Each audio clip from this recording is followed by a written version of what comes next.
Dubai Autodrome recently played host to National Race Day 5, which saw the inaugural running of the NGK 300km mini endurance race. Open to all classes of race car, this was a non-championship race for teams to test their skill and hardware over the 70+ laps of the international circuit. After the morning's qualifying, perhaps unsurprisingly, it was the SR3 Radical of Amro Al-Hamad and Ed Jones who were at the head of the field in pole position. But as the race got underway, they were quickly put under pressure from the pairing of Jordan Grogor and Ludovic Lafreda. And behind them, solo driver Maurice Faber was also eager to get in on the action. Elsewhere and behind the leading cars, Tariq El Gamal wasn't having such a good day with his partner John Marshall. Their SR3 started smoking badly early in the race and was eventually forced to retire. This gave the Saudi brothers Salem and Mohamed Al Nusif a chance to move up the field. Meanwhile, hoping to outpace the Radicals was the Dragon Racing Ferrari 458 Italia.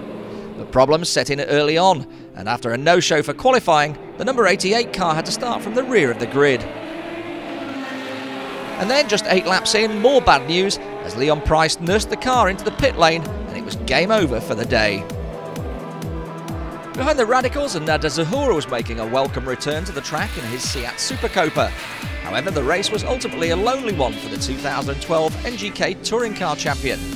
The Super Copa lapping much slower than the Radicals ahead and a lot faster than the group of Renault Clios battling out behind.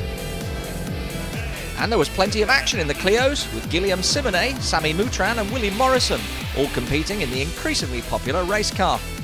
As well as putting in almost identical lap times, there was an extra challenge to their race strategy, with all the drivers having to refuel mid-race.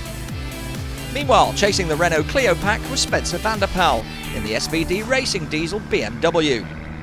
Fresh from its class win in the Dubai 24 Hours, the team were hoping to gain a few places over the faster Clios, as a result of not having to refuel over the 300km duration. And while the strategy was sound, unfortunately it didn't pay off, and the BMW came home in 9th position overall, although Spencer and co-driver Jason O'Keefe still took home the trophy for the fastest diesel entry. Ahead of them, the Renault battle was eventually won by Sami Moutran in the dual racing Clio, ahead of Guillaume Simonet in 2nd, while Willie Morrison secured 3rd place.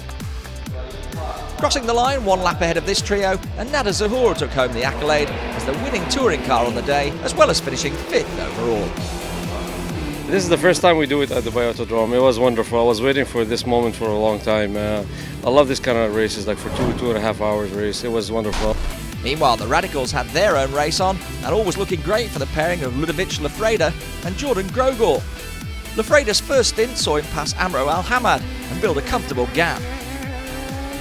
By the time the two cars came in for the driver change, Al-Hamad's partner Ed Jones had around a 30-second deficit to claw back on Jordan Grogor in the number 24 car. But the young racer drove out of his skin and closed the gap every lap until he eventually passed Jordan Grogor with just 6 laps to go. Then, with victory seemingly in sight for Jones, the number 5 car spluttered to a halt as he ran out of fuel. Yeah, well, it was a very tough job from the beginning. I think it was over 45 seconds or something, the gap. And so reeling in Jordan was a big effort. But towards the end, I just managed to keep catching him and passed him. However, 3 laps after that, I ran out of fuel. And that kind of ended the race for us. But hopefully, next time we'll win. So as the checkered flag came out, it was Jordan Grogor and Ludovic Lafreda who took the win, with Maurice Faber completing an excellent solo drive to finish in 2nd place, ahead of Amro Al-Hamad and Edward Jones, who still secured 3rd step on the podium. It's my first victory, thanks to my friend Jordan.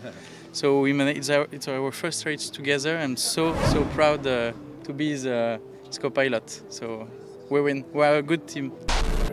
So another exciting and unique race event at the Dubai Autodrome comes to a close.